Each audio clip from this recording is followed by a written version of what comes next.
Estamos impidiendo que los niños y jóvenes tengan un desarrollo óptimo cuando les privamos del aprendizaje social y emocional. René Dijkstra.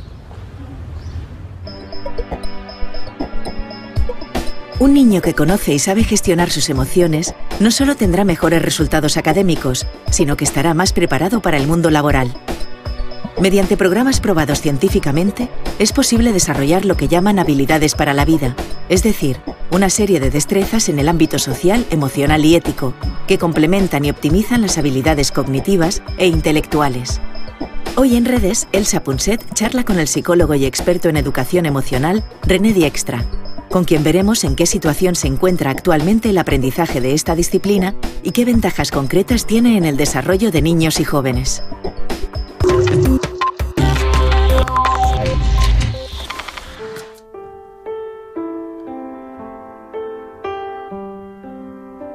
Tres grandes errores caracterizan la educación que reciben hoy nuestros hijos y nuestros nietos. El primero es no tener en cuenta dos de las enseñanzas más importantes de la neurociencia. Que la razón no sirve para nada sin las emociones, por una parte, y que el cerebro es un órgano muy sofisticado, difícil de comprender, pero enormemente plástico. El segundo error del sistema educativo es no aceptar que los maestros han de lidiar con la diversidad cultural que existe actualmente en las aulas, pero también con lo que tienen en común todos los alumnos: las emociones, la rabia, los celos, el menosprecio. ¿Cuál es el tercer gran error? El tercer gran error de las escuelas de este siglo es la jerarquización de las asignaturas que arrastramos de siglos pasados. Y es que hoy en día es perjudicial colocar en el último eslabón, detrás de las matemáticas, la lengua y las humanidades, las materias creativas y artísticas. Para corregir estos errores, lo más eficaz es introducir en las aulas el aprendizaje social y emocional. Y es de eso de lo que vamos a hablar hoy en Redes. René, dedicamos tanto tiempo, tanto dinero y tantos recursos a las escuelas. ¿Son necesarias? ¿Para qué sirven? En primer lugar, las escuelas son necesarias porque forman una comunidad de nuevas generaciones que tienen que vivir juntas y trabajar juntas en el futuro para dirigir una sociedad. Y lo cierto es que no hay mejor lugar que la escuela para ayudarlos a descubrirse, a conocerse, a entender cómo lidiar los unos con los otros. ¿Qué modelos de escuelas hemos tenido? Ha habido bastante variedad. Escuelas como las escolásticas, ciertas escuelas latinas que eran ante todo para lo que llamamos formación del carácter de los jóvenes, para ayudarles a crear personalidades que a la sociedad le gustaría tener. Pero el énfasis en la formación del carácter o aprender a internalizar ideologías, como las escuelas religiosas, los seminarios, etc., se sustituyó en los siglos XIX y XX por escuelas que, ante todo, querían preparar a los jóvenes para la economía, para el mercado laboral. Y muchas dicen actualmente que su objetivo es el desarrollo general del niño, que implica el desarrollo del niño en los aspectos cognitivo, intelectual y social, emocional y ético. Lo curioso es que si vas a su plan de estudios, los tres últimos no suelen figurar en él como aspecto formal, integrante de... ¿Te refieres a lo social, emocional y ético? Sí, no tienen clases sobre habilidades sociales, emocionales, ni morales o éticas. En el organismo del niño, esas cosas no pueden separarse. Por ejemplo, si quieres hacer bien tus deberes y tener buenas notas, necesitas un cierto grado de autocontrol. Tienes que ser capaz de aplazar... Sí, los pequeños placeres. Determinados pequeños placeres y disciplinarte de verdad para hacer los deberes. O necesitas planificar. La necesidad de planificar el aplazamiento de nuestros pequeños placeres no se consigue aprendiendo aritmética o matemáticas o francés o lo que sea. Te daré otro ejemplo. Es extremadamente importante, de hecho es la primera habilidad que aprendes en los denominados programas de aprendizaje social y emocional, que un niño perciba y sea capaz de gestionar adecuadamente sus sentimientos. Un niño que conoce las emociones es un niño que funciona mejor, porque si tiene miedo a fracasar, ya no dice, los deberes son una mierda. No, dice, me temo que no soy capaz de terminar mis deberes. Si acude a ti y te dice eso, entonces sabes qué puedes hacer por él. Y él puede aprender a lidiar con ello también. Exacto. Pero lo contrario también es cierto. Enseñar a los niños a interpretar las emociones de otras personas, sobre todo los adolescentes en la pubertad. Durante la pubertad cambia la forma en que los niños decodifican las expresiones de las emociones de otros. Por ejemplo, en la adolescencia suelen interpretar la preocupación como enfado. Así que, si su madre está preocupada por algo peligroso que hicieron, podrían decirle a su madre, «Mamá, ¿por qué estás siempre tan enfadada?» Y la madre les contesta, «No estoy enfadada, solo preocupada». Pero el niño, debido al hecho de que decodifica, entre los 12 y los 15 años, las expresiones de las emociones de distinta forma, no lo interpretó así. Y es posible que la madre piense que carece de empatía. Si le enseño a un niño a interpretar bien las emociones de otros, mejorará su capacidad de conectar, de construir relaciones con otros y de empatizar con ellos.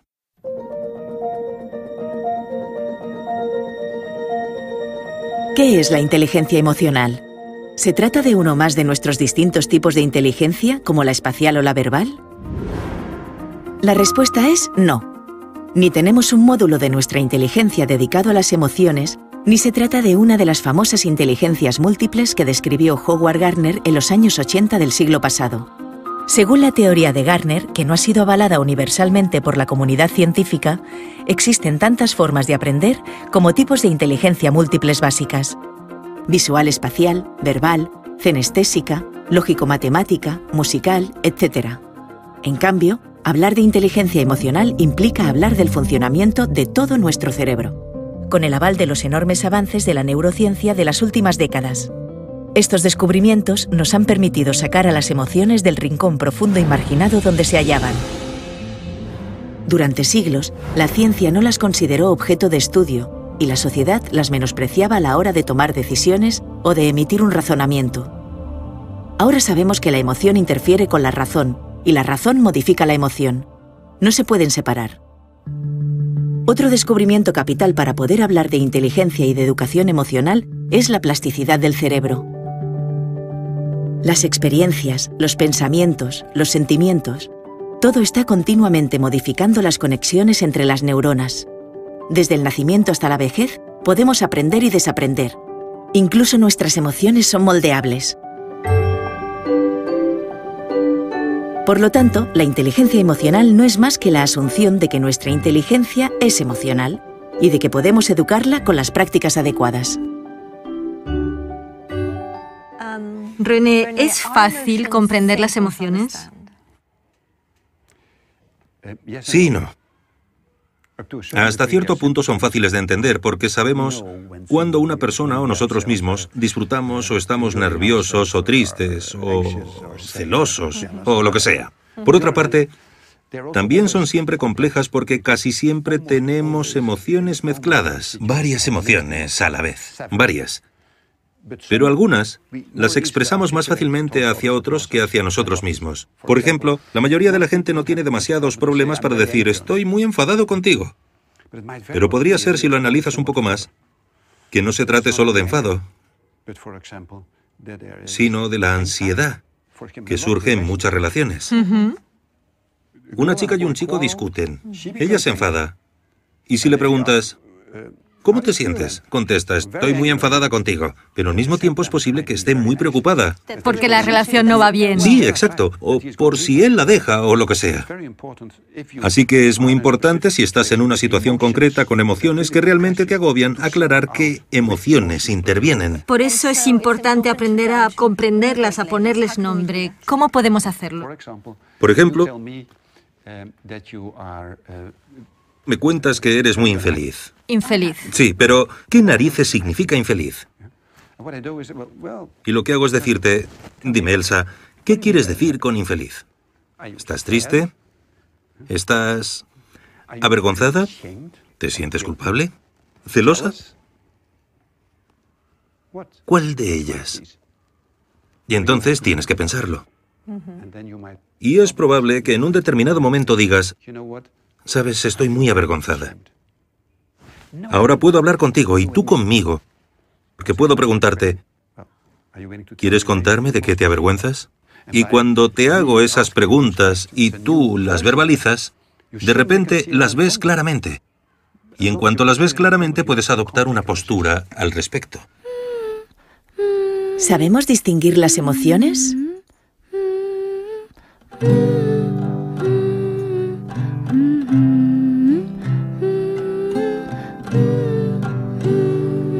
Había una vez un monstruo que no sabía lo que sentía.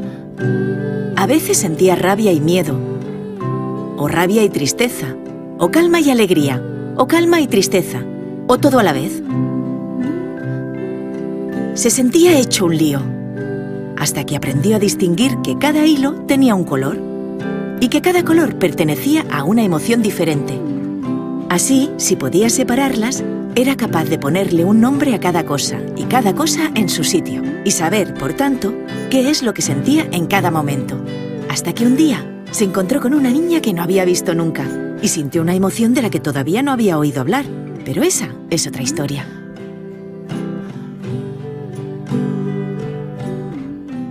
¿Cuándo podemos empezar a enseñar a los niños acerca de sus emociones? Yo diría que empieces alrededor de los 2 o 3 años y sigas hasta que terminen el instituto. Alrededor de los 17 o 18 años, basándote en las distintas etapas de desarrollo. Con 3 años, un niño o una niña se acerca a otro y coge un juguete.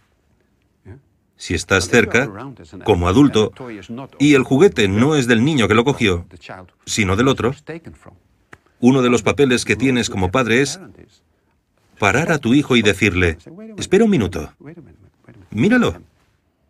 ¿Qué estás haciendo? Está llorando. ¿Y por qué llora? ¿Qué tienes en la mano? Es su juguete. ¿Podría estar llorando porque cogiste su juguete sin pedírselo?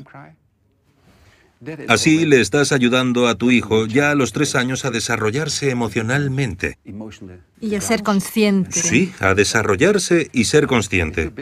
Y si lo vas reforzando de acuerdo con las fases de desarrollo del niño, le ayudas enormemente. Las emociones son la esencia, el núcleo sobre el que se construyen las relaciones y se toman las decisiones. No son un lujo biológico. Al contrario.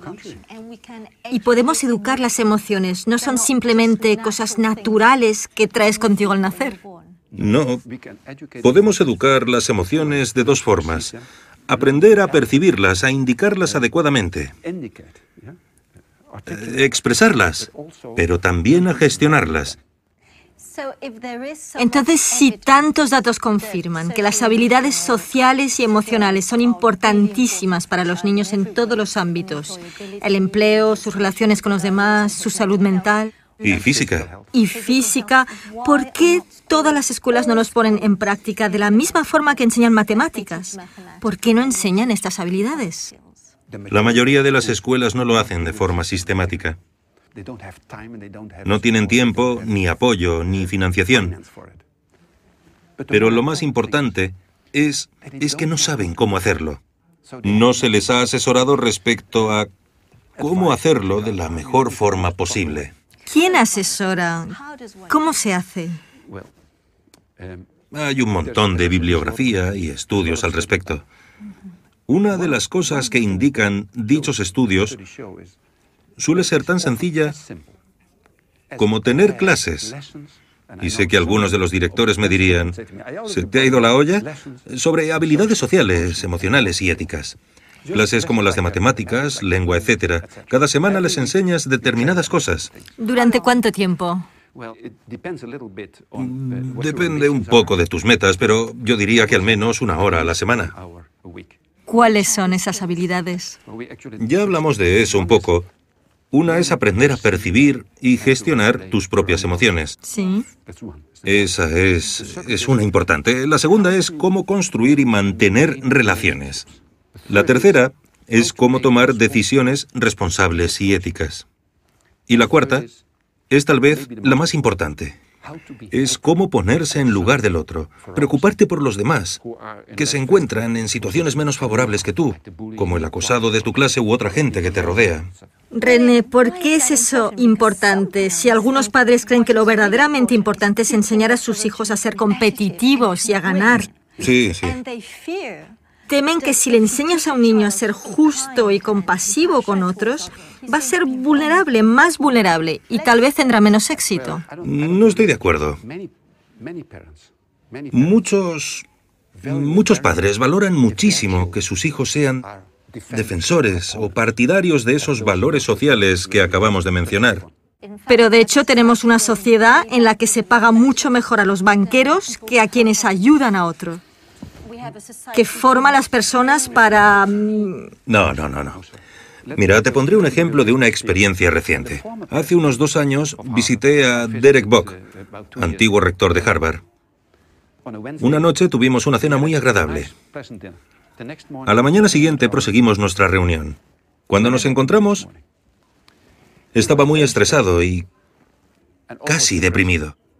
Le pregunté, Derek, ¿qué ha ocurrido? Y me dijo, lo que ocurre es que anoche estaba viendo la tele y estaban poniendo una comisión de investigación del Senado. Y estaba allí Blankfein, el consejero delegado de Goldman Sachs. Y el presidente de la comisión del Senado le preguntó, ¿sabía que su empresa vendió hipotecas basura por $800 millones a un banco holandés? ¿Era consciente de que les vendía basura?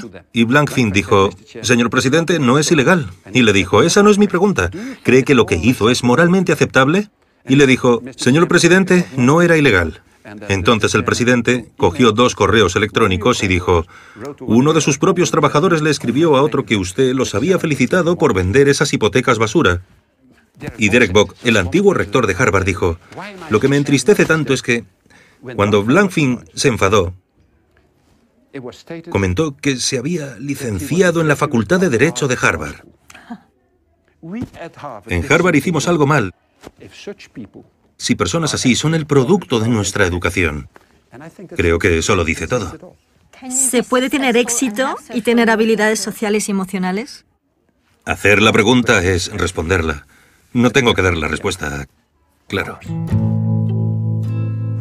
Nuestro sistema de enseñanza imparte competencias trasnochadas y este hecho participa de la enorme tasa de paro que viven hoy los más jóvenes. Por eso no nos queda otra opción que defender programas que incorporen el aprendizaje de habilidades sociales y emocionales. Ahora sabemos que cada euro invertido en estos tipos de programas se recupera triplicado aproximadamente. Se trata de una buenísima inversión, sobre todo para la sociedad, porque su aplicación conlleva menos conductas delictivas, menos alteraciones en las clases y, lo que es más importante, un rendimiento académico mayor. ¿Podrías hacerme un perfil de un niño sin las habilidades y de uno con las habilidades sociales y emocionales? La cuarta habilidad que no mencionamos de forma demasiado exhaustiva es que enseñas a los niños a enfrentarse de forma ética y eficaz a los conflictos. Es una habilidad muy importante. A los conflictos con sus iguales, con adultos, con futuros clientes. Pero hay algunos conflictos con otras personas que no pueden resolverse.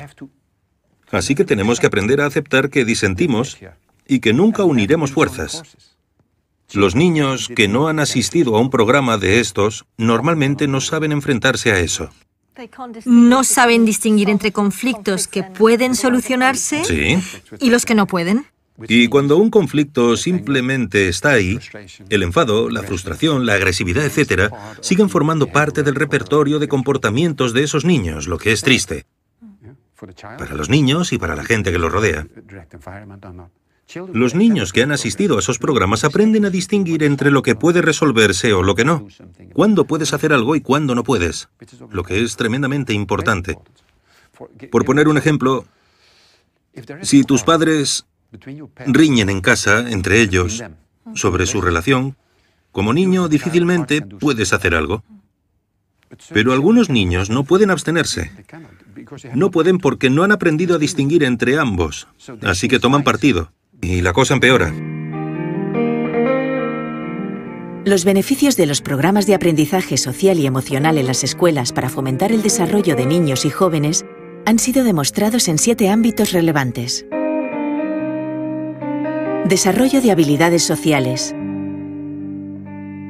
Reducción de comportamientos antisociales. Disminución del abuso de drogas. Incremento de la autoimagen positiva. Aumento del éxito académico. Mejor salud mental. Aumento de comportamientos prosociales. ¿Qué otra cosa haría mejor un niño que tenga habilidades sociales y emocionales? Deja que te ponga un ejemplo impresionante. Una parte del programa de habilidades para la vida es que también enseñas a los niños a enfrentarse a problemas afectivos graves e incluso tus propias tendencias suicidas, sobre todo en alumnos de secundaria. En una de las clases se pide que los niños se reúnan y piensen qué tipos de dolencias o síntomas tiene una persona que padece depresión. Y son muy capaces de hacerlo en grupo. Saben lo que es. Saben lo que es una persona triste. Triste y deprimida. Y una de las preguntas que les hacemos a esos niños es, imaginad que estáis en ese estado durante mucho tiempo. ¿Qué podríais hacer para aliviarlo? Para salir de él? ¿O qué podrías hacer para ayudar a uno de vuestros compañeros a salir de ese estado triste o depresivo? Y con otros piensan todo tipo de formas de hacerlo. Sí. Evaluamos los efectos de esa intervención sobre, por ejemplo, la frecuencia de pensamientos suicidas, de acabar con tu vida, o intentos de suicidio.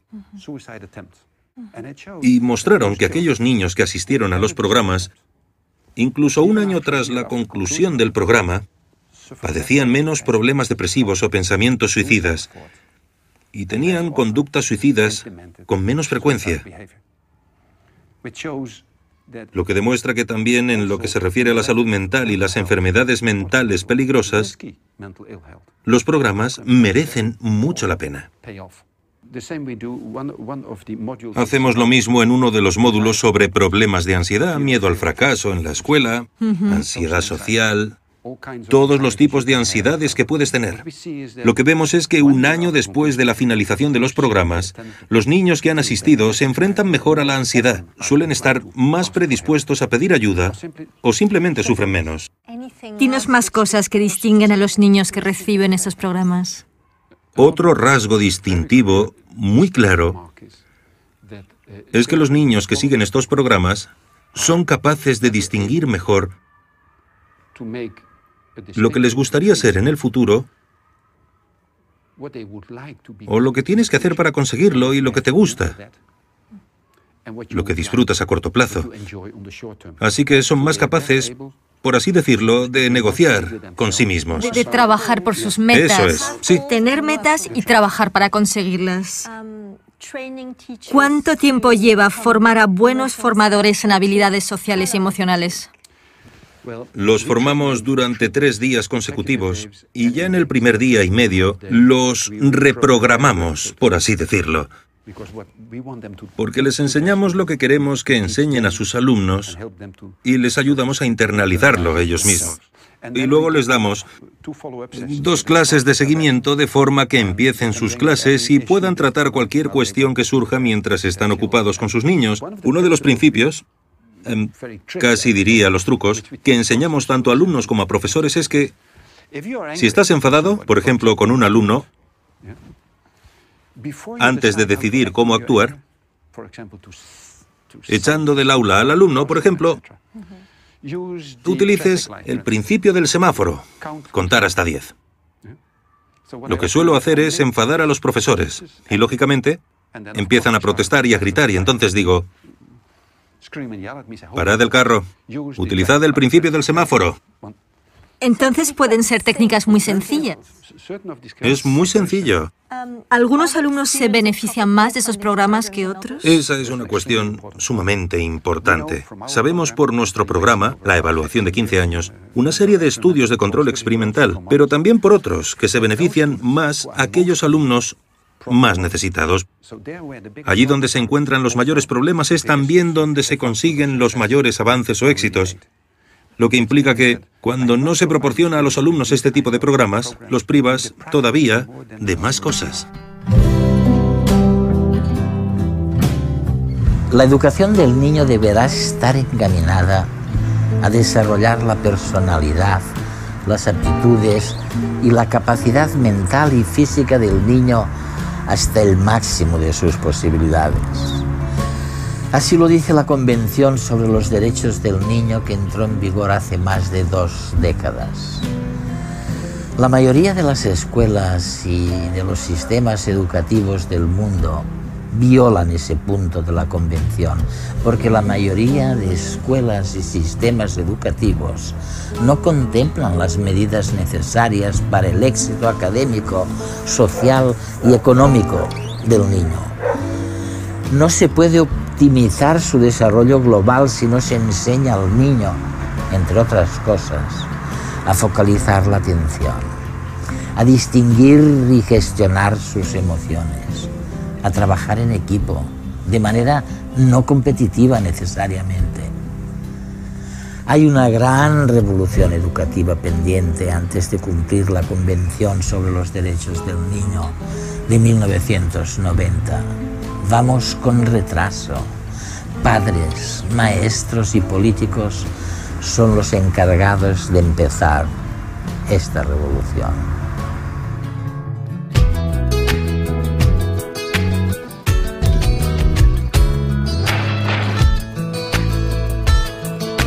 Mi pregunta es, ¿todo el mundo puede tener buenas ideas?